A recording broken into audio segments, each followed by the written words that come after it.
All right, welcome to spring. And here today, we're going to be discussing some more of these COVID-19 impacts. I'm going to be doing this presentation here today and recording it. I'm also going to be doing this for HFTP's Hangouts very soon. And so there is a little bit of a country club theme to the data, but don't think it only matters to country club folks by any stretch of the imagination. So let's get started here by looking at what we're talking about. So I have three agenda items that I want to work on today with you. One, the current hospitality job market. We should be looking at this on a week-by-week basis right now to make sure we are on top of this.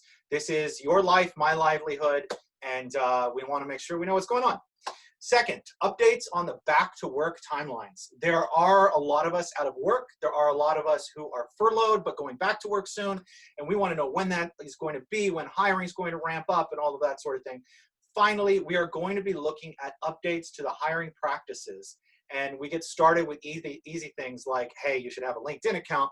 But we get far more in-depth and complicated in areas that are emerging technology and how we are going to hire people in the immediate aftermath of COVID-19. And I think it's going to be very useful to those who are hiring as well as those who are job seekers. So let's get started. This is where coronavirus job losses have taken place in the hospitality industry. We are looking at tens of thousands of jobs in basically every single state. Some states are hit incredibly hard. That's going to be Michigan and Georgia in particular, where like Georgia, it's not a union environment. Hospitality jobs, they just lay people off en masse. Lots of conferences and such take place there. Golfing, resorts have been hit harder than any other area of the hospitality industry, even harder than airlines, with 90% of the workforce being let go. So that's, you can see here in Washington, we've also been hit very hard, and that's specific to the Seattle, Olympia, and Tacoma little belt there on the Puget Sound. And because of that, if you're in the greater Seattle area like I am, you're really feeling the pains. So we're looking at staffing levels. Here's some good news. The staffing cuts were fast, they were deep. And so by the early April or late March, almost every single organization had already cut everyone they were planning to cut. Now, granted, at a resort, that's 90% of your workforce. In most hotels, that's 70% of your workforce, or at least the hours. If you're not the workers themselves, you cut the hours. But yeah, it has resulted already in almost 24 million unemployment claims. Like, we are talking on a day-by-day basis, the millions are going up. So I wrote 22 million last night. We're talking in 10 hours, we're already at 24 million unemployment claims from when COVID started till today. And that's going to be more than 18% unemployment here in our country. We are looking at Great Recession type things, which means getting back to work for someone like in our industry is going to be incredibly difficult. You need to play every single trick to make sure you're the one getting hired. So let's get started on how that's going to happen. Well, hospitality is impacted the most because we are face-to-face with the customers. And so you can see with the resorts or the hotels. I have a little Four Seasons symbol there because I want to tell you a story about Four Seasons during SARS when I hit Toronto. I was living in Toronto at the time, and Toronto just got hit incredibly hard by SARS. We were looking at between 4 and 10% occupancy in the hotels in the area, and almost everyone shut down. They were laying workers off en masse, and Four Seasons took a slightly different approach to this. Four Seasons said, hey, our hotel rooms are all empty. Why don't we use this as a chance to renovate our hotel rooms and bring them back up to what we believe is the Four Seasons standard, especially in our home city of Toronto, which is where Four Seasons is based. Four Seasons was forward thinking. And I've told that story in a lot of classes, at a lot of conferences, in my public speaking opportunities, because I really like that story. It shows that when we're down in our industry, this is the time to make sure, because we're coming back, this is the time to make sure that you are on the forefront of coming back. Now, I said there would be a little bit of a country club theme to this, so we're going to get into a little bit of that here. Golf is where the country clubs cut their teeth, by and large. Right now, golf and maintenance are allowed in 33 states. There are 13 states where golf is prohibited, but maintenance is allowed. Now, Minnesota and Wisconsin are in the process of opening up. Not all golf courses have, which is why I did not separate them from golf being prohibited yet. But technically, golf is no longer prohibited in Minnesota and Wisconsin, as they have officially opened statewide. So we'd really be down at 11 states that are golf prohibited, maintenance allowed. Now, there are states that have no executive orders whatsoever. So that's going to be Arkansas, Iowa, North Dakota, and Nebraska.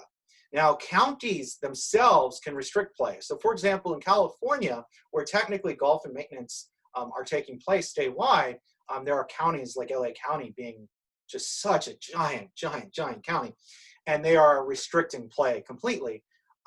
So that's going to have to do with local politics, and in your specific region, you have to know what that is. So if you're looking to get back and rehired, just remember that as states open, you should be keeping up with all of this. Now, some of you were not necessarily let go, you weren't furloughed, you still have your job, and so we need to look at what that government response is, because you're going to be reopening right now. And so as we're reopening, you're going to have to hire people, because you cannot run all IT, all finance, all food and beverage operations, all customer service, and the golf course and maintenance all by yourself. Just a little too difficult. That's 20 people, right? You can do that. So what is the government offering so that you can open back up most effectively? Well, first there's HR 6201, Families First Coronavirus Response Act. And that offered $100 billion for worker assistance. Now, the organizations, that allowed you to not have to let go of people completely. You were able to just cut hours, hopefully. We don't want to lose our employees. We know that maybe we can't pay them right now. We know that we're under our own financial constraints. I mean, we are business operations. So it's great when we don't have to let them go. We're able to say, you have a job as soon as we're able to reopen. It allows you to not have to retrain everyone. Now, $100 billion sounds like a lot of money, but it's still less than the net worth of someone like Jeff Bezos or Bill Gates, right? So HR 748 is the CARES Act, which offered $2 trillion in loans and support for major industries. This included all areas of hospitality, and it also includes the Paycheck Protection Program, or the PPP. That's the one that we should be spending the most time on. Now, you're saying, well, they ran out of money so fast, it doesn't matter. Yeah, but that money is coming back right now. All right, so there is a phase 4 that is going to have additional PPP economic support. It's included in that. It expands employee assistance with food and paid sick leave so that your employees are not completely let go. They know I'm employed as soon as my state reopens. And this is a great thing. It's peace of mind for your employees who matter so much to you right now. And you don't have to rehire from scratch. And of course, some of you may be saying, yeah, but I really wanted to get rid of Jeff, and Jeff is gone now. And well, you can take that approach. I interviewed quite a few individuals who are going to be reopening while putting this PowerPoint together. And these individuals who are looking at reopening are honest with the fact that approximately 20% of the workforce in hospitality are potentially, those jobs are cut forever. We've learned some operational efficiencies, and we got rid of redundant positions. And this is not us being mean. These are positions that really maybe it was time to go, and not necessarily even the people. So anyway, when we look at these three, the aforementioned three things there, it equals 10% of the United States GDP.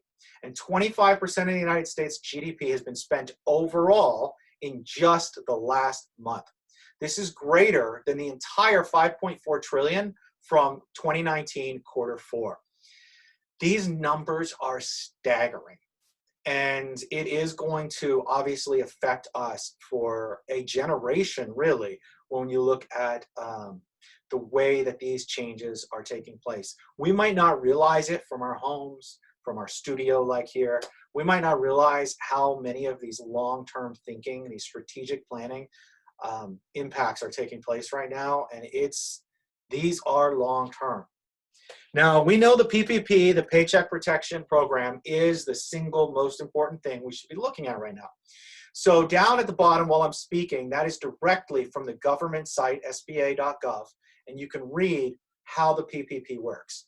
But basically, we are not taking out a loan in our businesses. We are able to take this money, use it, and never have to pay it back again. It is complete forgiveness if we do this properly. This is a big deal. Even if you can't do it properly or your business is impacted long term, the maturity is 2 years at an interest rate of only 1%. So even though the first round of 100% of funds were allotted, this morning at 10:30 a.m., there were applications that resumed. And we need to get on top of that immediately. I gave you the figures for how many loans were approved, how many organizations are doing this approving. There are 5,000 organizations approving 1.66 million loans, and it equaled slightly under 350 billion. So this is big. So when is this hiring going to pick up? Well, we are in our industry, we're already at the very bottom. We don't believe that there will be additional firings, furloughings, laid off people in hospitality. We've already done all of that. Now it's about reopening and ramping back up. So we are not ready to quite do that yet. We will be doing that here likely in a little bit in May, but really we're going to be looking at June because things are going to get back so slowly. We are not looking at being even with mid-March or early March. We are not going to be even in, when we get hiring in June. It just means in June we are beginning to rehire. We're going to be down tens of thousands, hundreds of thousands of jobs, millions of jobs still at that point. We are not looking to get back to where we were, unlike SARS or the Great Financial Crisis or 9/11, where things came back a lot faster, where it took about 7 months. For the hospitality industry, we really are looking at 2022 before we're back at the same levels of hiring. That's about February. Here in my area of Seattle, we're going to be a little later because 2022 in February, February is never a big time for us in hospitality. We really start hiring in April, getting ready for that spring and into the summer season. So you can expect in late March, early April, maybe even mid-April, when we start hiring, and then we'll be ramped up. And summer 2022 should be huge in Seattle. My fingers are crossed, at least. So what happens before the hiring? Well, this is where I get into some of the quotes of the individuals that I was interviewing in the past few days. But there may be emerging technologies or ideas, but the focus right now is solely on reopening. So there's not a lot of investment taking place, and we are focused on limited operations. We're going to have a skeleton crew because things are going to come back really, really slowly. I've opened 4 hotels, and in that time that I've opened those 4 hotels, and some of them were major properties, convention hotels, almost 500 rooms. And as I was opening those, I knew that you needed a soft opening. I knew what to look for. I knew how the opening process went. Well, most hotels, country clubs, restaurants, they are right now following their pre-opening playbook. All of those chains are following the pre-opening playbook. So if you can get your hands on one of these pre-opening playbooks from a Marriott or Hyatt or Hilton, that's what everyone is following. I recommend the same for country clubs and for anyone else. Plagiarize the good ideas, right? We're going to have very limited food and beverage, especially in our club scene, and that could last for like 4 months. Hotels are doing some really interesting things here where you might have like a Marriott and a Residence Inn and a Courtyard, and you're going to have a Renaissance and a JW and a Ritz-Carlton all in a small area. So you're going to have one kitchen open, and then they're going to be delivering the food out to all the other properties, which means you really only need one kitchen staff, and we're not expecting there to be a whole lot of food coming out of that. People are very iffy still on that. So this entire summer, food and beverage is going to be way down. We are, and like I said before, long-term reduction in staff, you're going to see 20% reduction. So you need to be ready for the job market. Either you're hiring or you're looking for a job. And I think that goes 100% of hospitality organizations are either hiring or you're looking for a job. It's hard to imagine after everything that's happened in the last month and a half here, that there are people who don't fall into one of those two buckets. So we have to look at our social media, our education, our resume, and these different interview types that are taking place right now. I'm going to get into some of the technology. So let's start really, really simple. You need to have a LinkedIn account. One of the things that I've been hammering on industry, because I know that my students on campus that I meet with on a daily basis, they get this. They understand that when you type a name into Google, things pop up, and LinkedIn is going to pop up at the top. So you need to be a LinkedIn all-star. And being an all-star on LinkedIn is simple. All you need to do is email me, and I can send you all kinds of checklists and videos on the intricacies of how to do this. But the basics of this are: have a background picture, have a primary photo, write a bio that's 3 to 5 sentences, maybe 6 or 7 if you have this huge background. Use shibboleth. Shibboleth means that you're proving that you're in group. So use lots of industry terminology. If you are applying for a job in a country club, use country club specific terms. If you want to be a controller, talk about USALI. Prove that you're in group. Then your experience, line it up. Your education, line it up.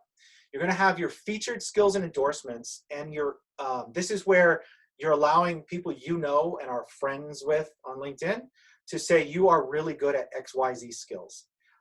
If you are applying to be a controller and 90 people from within HFTP are saying this individual is really good at USALI, we're in a small, small world. There's going to be a lot of general managers who know a lot of those other general managers and controllers, and they're going to say, wow, well, if Harry says that Jessica is really good at USALI, I believe Harry, and now you have that reference behind you. Endorsements are kind of the same thing. Write them for your friends and your colleagues as well. If you worked with somebody really good, write them a reference on LinkedIn. It makes you look good that you respect and worked collaboratively and well with your fellow individuals. Interests: follow organizations. If you want to work in a hotel, don't just follow Marriott, Hilton, Hyatt, Choice Hotels, Accor. You're going to want to follow the industry news sources like Hotel News Now or CMAA. These are the types of organizations that are on the back end from the employee side. Next, becoming a Twitter all-star is so easy, and you are so easy to find if you do this well. My favorite Twitter, the way it was set up, I don't actually even follow him, but while doing research on Twitter over the last few years, I really like the way Tom Hanks uses his Twitter. One, it's just the way he writes up about himself. It's with ease. And the pictures he uses and the things he writes are never political, they're never religious. He understands what to write and what not to. So first, you want to make sure that the good information about who you are is always at the top. The more hashtags and mentions you use, the better. If you don't know what those are, you can learn them in under 3 or 4 minutes by watching a YouTube clip. Interact primarily with the blue checkmark individuals. The more you interact with those individuals in your field, the better. In the hotel industry then, Isidore Sharp or Chip Conley, follow these people, interact with them, great. Do not like or reply to something that is outside your professional realm. Don't go on to the White House Trump page and start liking or not liking things, or you can't dislike things on Twitter, but liking anti-Trump things. Stay away from that world completely. You're using Twitter to be a professional. And people see this stuff. Anything you mark on Twitter, everyone can see it. Use your real name, and in your name, don't use numbers. Don't be like Justin Tyone 1817. All right? It's just the way that algorithms work. Just trust me on that one. If you really want the specifics, I can send it to you. Link to professional websites. Link to your country club or your hotel or your restaurant. You want to link to that. You want to link to Hotel News Now or other websites. Link to these professional websites. It's the way that spiders crawl on web crawlers. My understanding is that this is going to assist you in people finding your Twitter and making you look more professional. Retweet professional information. Once you get up to 100 retweets, who cares if anybody's liking it or not? Twitter is going to figure out what kind of person you are, and anyone reading it is going to know what kind of person you are. Finally, I know this sounds funny, your profile picture is only very small on Twitter. You don't need to use a good camera. If it's a high pixel rate, if you're using HD 4K, it's not going to look good. So you actually want to use a bad picture for your Twitter. Use a good picture for everything else. It's professional picture, not a bad picture. Nothing, you know, you dancing on a tabletop. Here, I'm talking about a professional picture, but with a bad camera because you want the pixelation to be low. It just works better on Twitter. So, Resume All-Star. Right now, you need to be working, if you're at home, on some of these simple certifications. Safety, security, institutional housekeeping. I gave you links right there. One is called LinkedIn Learning. One is called Coursera. Contact continuing education at your local university or college. Continuing education is the arm, the body of the community colleges or the universities that are working with individuals in the community to get them additional lifelong learning. And then a lot of universities are called, they have land grant institutions, and then they have extension services. Almost, I believe, basically every state has an extension service of some kind. Here in the state of Washington, it's Washington State University, it's Oregon State University in Oregon, it's Texas A&M University in Texas. And so these extension services, you can reach out to them. They offer a lot of certifications. You grow your resume in the areas that people care about the most right now. Focus on shibboleth. People who are reading your resume want to know that you speak the way a professional in your industry speaks and that you are in group. Now here's another little trick, because there are some, I'm going to get in the next slide, but there's something called an application tracking system, an ATS. And they rely on resume scanning tools that are electronic. Yeah, it gets pretty complicated. You don't have to know all of that. But you cannot, these days, just have a resume that you send to every single organization. You need to read the top of the job that you are applying for.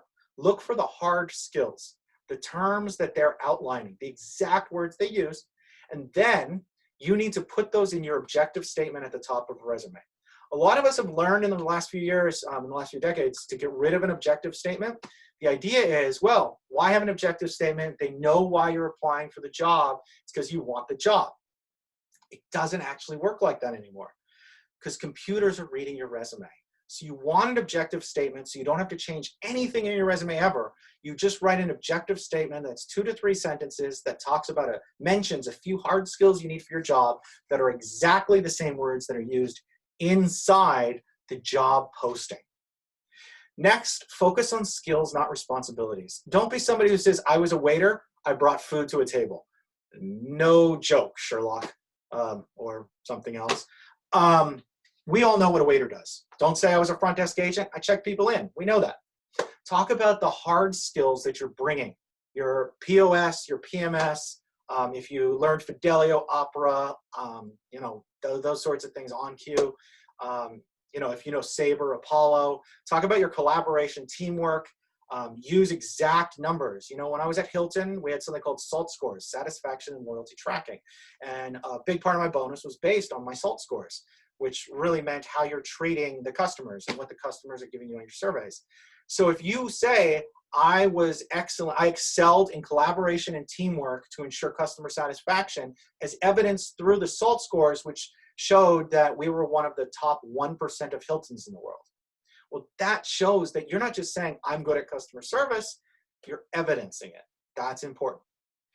Mention names of your mentor, advisor, boss, colleague, these individuals who you worked with. If somebody might know them, you know, under your work where it says Hilton from 2006 to 2009, and then you could put direct supervisor and then the person's name, Justin Time. If that person's going to speak well of you, include it. You know, you are who you surround yourself with is the idea a lot of people follow. And if you're placing that on it, it's like having additional references in your life. Once again, small world we live in, people all know each other, evidence-based numbers, and then at the bottom, we like holistic people here in hospitality and tourism. If you're an athlete, if you have extracurricular activities, if you earned certification, if you have lifelong learning, put it all there. I'm almost done, I promise. So you get to the interview. How do you make sure you get to the interview? Sorry. So application tracking systems rely on scanning the resume. It goes through this computerized system. So there's a few things to ensure that your resume is reaching a human's eyes that you need to do. One, apply for only 1 to 2 jobs per company. If you start applying for 3 or 4, they pick up on this, and if it's not the same job, then you're out. You want to use those hard skills that are mentioned in the job description. Do not try to trick the system. You will be caught. Only submit resumes that are in the Microsoft Word docx format. Do not submit PDFs. I know it stands against everything you thought was true 5 years ago, 10 years ago. Today, these systems don't read PDFs effectively. You don't want that resume to be looked at and it not come across perfectly to the reader. They are designed to read docx format. So help that computer system make you look good. Remove fancy formatting. Tables, graphics, columns, color changes, uncommon section headers. Remove all hyperlinks. Nothing should hyperlink to the internet. These are all things that are going to confuse the application tracking systems, the ATSs, and the resume scanning. Finally, stick to only those fonts. Do not deviate from those fonts. Finally, you want your resume to be bold, to have italics, to be underlines. You can use colors to bring out that personality and your creativity. Use bullets, but don't use sub-bullets. Only one bullet. Do not use, you can use 3 or 4 bullets underneath a header, but do not use versions of bullets. Do not use like a header, a bullet, and then 2 sub-bullets, and then go back to bullets. I hope that made sense. But basically, like you have on my slide right here, those are the only bullets you should use. Do not use sub-bullets. The ATS cannot handle it. Don't mess yourself up.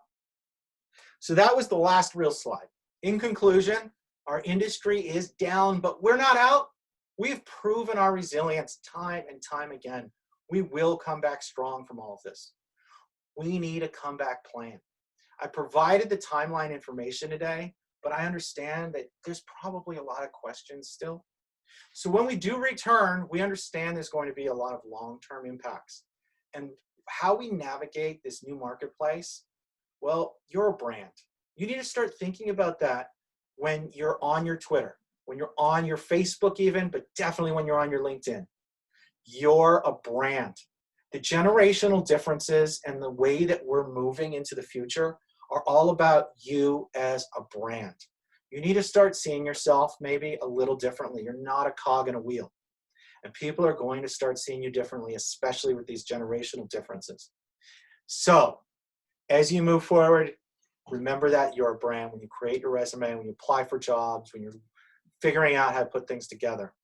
And that's all I had for today. Hopefully that was really useful. Let's get the stop share and stop recording.